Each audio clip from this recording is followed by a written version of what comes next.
परम पावन, परम पूज्य आचार्य प्रवर के श्री चरणों में सब भक्ति वंदना। वंदनिया साध्वी प्रमुखा श्री जी, आदरास्पद साधु साध्वीवृंद, समणेवृंद, उपस्थित भाइयों एवं बहनों।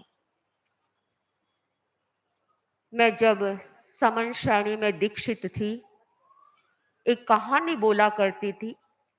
आज वह कहानी मुझे याद आ गई। एक ब्राह्मण था, बड़ा गरीब था, आजीविका का कोई साधन नहीं था उसके पास। उसकी पत्नी ने कहा कि कुछ तो आप काम करिए, नहीं तो परिवार का भरण पोषण कैसे होगा। उसने एक सुझाव दिया कि अपने पास की एक नगरी में राजा रहते हैं और मैंने सुना है कि वो राजा जो भी कोई व्यक्ति उनके पास जाता है उन्हें खाली हाथ कभी नहीं भेजता है, कुछ न कुछ अवश्य देता है। तुम भी क्यों नहीं उस राजा के पास जाओ और कुछ न कुछ लेकर आओ। ब्राह्मण को पत्नी की बात माननी थी। सवेरे सवेरे वह वहां से निकला। कोई आज की तरह साधन वैसे नहीं उपलब्ध थे। पैदल चला और उस राजा के महल में पहुंच गया। बाहर पहरेदार खड़े थे। ब्राह्मण फटे हाल कपड़ों में था। कहा मुझे राजा से मिलना है, जल्दी से कोई कैसे राजा के पास पहुंचाए। उसने ज्यादा प्रयत्न किया और सफल हो गया, राजा तक पहुंच गया। राजा के पास निवेदन किया, राजन मैं बड़ा गरीब हूं, मेरे पास कुछ भी नहीं है, खाने पीने के भी लाले पड़ते हैं। आप ऐसा कुछ दीजिए जिससे मैं अपना परिवार का गुजारा चला सकूं। राजा दयालु था। उसने अपने मंत्री से कहा कि मंत्रीवर, इसे जितना चाहिए उतना धन दे दिया जाए। मंत्री ने सोचा कि राजा प्रतिदिन इस तरह से आने वाले हर व्यक्ति को धन देते रहेंगे तो राजकोष एक दिन खाली हो जाएगा। मुझे कुछ उपाय करना चाहिए। उसने एक योजना बनाई राजा ने, और उस ब्राह्मण को अपने साथ ले गया और कहा कि मैं तुम्हें 12 घंटे का समय देता हूं, तुम्हें जितना धन चाहिए वहां से ले लो। 4 कमरे थे, चारों में कुछ न कुछ रखा हुआ था। सबसे पहले कमरे में उसने खिलौने रख रखे थे। दूसरे में टीवी, कंप्यूटर आदि साधन रखे हुए थे। तीसरे में रेशम की डोर, तरह तरह की डोर पड़ी थी। और चौथे में उसने मखमल के गिद्दे बिछा रखे थे। ब्राह्मण सबसे पहले पहले कमरे में गया। उसे यह कहा गया था प्रत्येक रूम में तुम 3 घंटे से ज्यादा नहीं रह सकते हो। सबसे पहले कमरे में गया, तरह तरह के खिलौने देखे। उसका मन ललचा गया कि आज तक अपने जिंदगी में कभी खिलौनों से खेला नहीं, आज इतने खिलौने मिले हैं, खेलने लग गया। उन खिलौने से खेलते खेलते उसके 3 घंटे बीत गए। दूसरे कमरे में गया। दूसरे में टीवी, कंप्यूटर आदि साधन पड़े थे। उसने तो कभी अपनी जिंदगी में मूवी भी नहीं देखी थी। उसने सुन रखा था कि मूवी 3 घंटे की होती है और आज मुझे 3 घंटे मिल गए हैं तो मैं एक मूवी देख लूं। वह मूवी देखने में लग गया। मूवी देखते देखते 3 घंटे उसके बीत गए। तीसरे कमरे में गया और तीसरे कमरे में रेशम की डोर थी। उसने सोचा रेशम की डोर घर पर ले जाऊंगा तो मेरी पत्नी के काम आएगी, और उस रेशम की डोर को सुलझाने में लग गया। सुलझाने लगा तो वह उलझती जा रही थी, लेकिन सुलझ नहीं रही थी। ऐसे करते करते उसके 3 घंटे बीत गए। चौथे कमरे में गया। इतने घंटों से वो ये सब करते करते थक गया था। सोचा मखमल के गिद्दे, प्रतिदिन तो मैं पत्थर पर सोया करता हूँ, जमीन पर सोया करता हूँ, आज मखमल के गिद्दे मिले हैं, मैं मखमल के गिद्दों पर सो जाता हूँ। वह सोया तो ऐसी गहरी नींद आई कि उसे पता ही नहीं चला 3 घंटे बीत गए।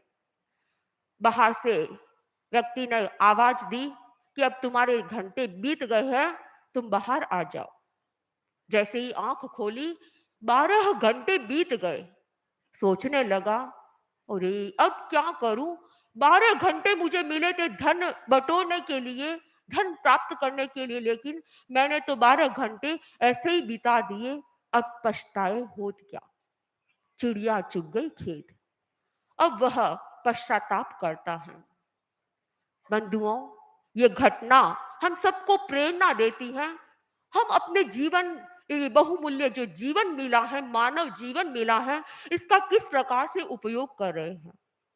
हम हम अगर हमारे जीवन की 4 अवस्थाएं में बांट दिया जाए जीवन को, तो सबसे पहली अवस्था है बाल्यावस्था। बाल्यावस्था में व्यक्ति क्या करता है? खिलौने खेलते खेलते अपनी जिंदगी को बिता दे, यानी बाल्यावस्था का काल उसका खेलते खेलते बीत जाता है। दूसरा काल है किशोरावस्था। अनेक किशोर यहाँ उपस्थित हैं। किशोर अवस्था ऐसी अवस्था है जिसमें वो पढ़ाई के साथ साथ अपने एम्यूजमेंट में लगा रहता है। कभी पिक्चर देखता है, कभी और कुछ कंप्यूटर पर खेलने बैठ जाता है, मोबाइल पर खेलने बैठ जाता है, तो घंटों घंटों बीत जाते हैं, उसे पता नहीं चलता है। वह सोचता है अभी तो किशोर बना हूं, आगे कभी धर्म का कार्य करूंगा, आध्यात्मिक कार्य करूंगा। इस तरह से उसकी किशोरावस्था भी बीत जाती है। युवावस्था तीसरी प्रकार की अवस्था, जिसमें व्यक्ति इतना उलझ जाता है, अनेक समस्याओं से ग्रस्त हो जाता है। पहले शादी होती है, शादी होती है तो फिर बच्चों की समस्या, बच्चे हो जाते तो उनकी पढ़ाई की समस्या, पढ़ाई होती है तो उनकी शादी की समस्या। इस प्रकार वह इन समस्या में उलझ जाता है और अपने आप को सुलझा नहीं पाता है, समय ऐसे ही बीत जाता है। चौथी अवस्था है वृद्धावस्था। और वृद्धावस्था आती है, वह सोचता है अब धर्म करूंगा, अब साधु साधियों के पास जाऊंगा, प्रवचन सुनूंगा, सामायिक करूंगा, माला फेरूंगा और कुछ न कुछ धार्मिक उपक्रम करूंगा। लेकिन यह अवस्था ऐसी अवस्था है कि कोई भरोसा नहीं, कब इंद्रियां अक्षम बन जाए। कानों से सुनाई न दे तो प्रवचन कैसे सुनोगे? पैरों से चला नहीं जाए तो प्रवचन स्थल में कैसे पहुंचोगे? साधु के दर्शन कैसे करोगे? इस प्रकार जब हमारी इंद्रियां अक्षम हो जाती हैं, उस समय हम यह सोचने लगते हैं कि क्यों नहीं मैंने युवा अवस्था में धर्म किया, पहले मैंने अपना धर्म में समय क्यों नहीं लगाया। लेकिन बाद में पश्चाताप के सिवाय कुछ नहीं बचता है। जिस प्रकार ब्राह्मण ने अपने जीवन में पश्चाताप किया, वैसे ही मानव जीवन पाकर भी व्यक्ति पश्चाताप में अपना जीवन बिता देता है, बाद में उसे कुछ भी हासिल नहीं होता है। परम पूज्य आचार्य प्रवर ने एक गीत की रचना की है, और वह गीत भी ऐसा लगता है इसी कहानी पर घटित होने वाला गीत है। मैं उस गीत का संगान करना चाहूंगी। मानव जीवन पाकर तुमने क्या किया? मानव जीवन पाकर तुमने क्या किया? खाने पीने सोने में ही सारा समय गवा दिया, सारा समय गवा दिया। मानव जीवन पाकर तुमने क्या किया? खाने पीने सोने में ही सारा समय गवा दिया, सारा समय गवा दिया। खेल कूद में, लाड प्यार में, बचपन तेरा पूर्ण हुआ। खेल कूद में, लाड प्यार में, बचपन तेरा पूर्ण हुआ। विषय वासना अहंकार के मद में यौवन जीन हुआ। मद में यौवन जीन हुआ, तुच्छ जरा ने, तुच्छ जरा ने मन पंकज को म्लान किया।